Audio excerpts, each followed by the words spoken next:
Het jy geweet een van die mooiste liefdesverhale in die Bybel is tussen God en sy volk Israel? Duisende jare gelede het God haar uit Egipte gered, deur die Rooi See gelei en by Berg Sinai 'n verbond met haar gesluit. Sy was sy bruid, hy haar man. Maar Israel het haar trou verbreek en haar liefde weggegooi vir vreemde nasies en afgode.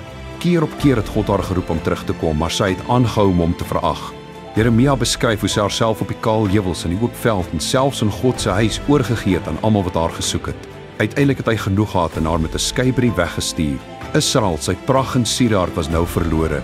Volgens die wet kon hy haar nooit weer terugneem nie. 'n Geskeide vrou kan nie weer teruggaan na haar eerste man nie. Maar haar straf was groter as verwerping. Vir wat sy gedoen het, was daar net een vonnis, die dood. En daar in ballingskap het Israel teruggedink aan haar man en bitterlik geween.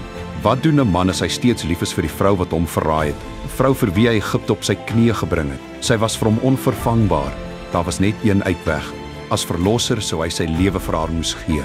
Die Messias vertel 'n gelykenis van twee skuldenaars, een met baie skuld en een met min. Beide se skuld is afgeskryf en hy vra, wie sal die Heer die meeste lief hê? Israel se groot skuld is deur God betaal en sy sou hierdie daad dwars oor die wêreld uitpas sein. Haar man het haar verlos en gaan haar eendag weer kom haal. Daar kom 'n dag wanneer God die ware Israel, sy eerste en enigste liefde, weer in 'n verbond met hom gaan bring. 'n Dag wanneer die sluier sak en sy bruid voor hom neerdal op die berg, 'n volk wat hy ken en wat hom onthou.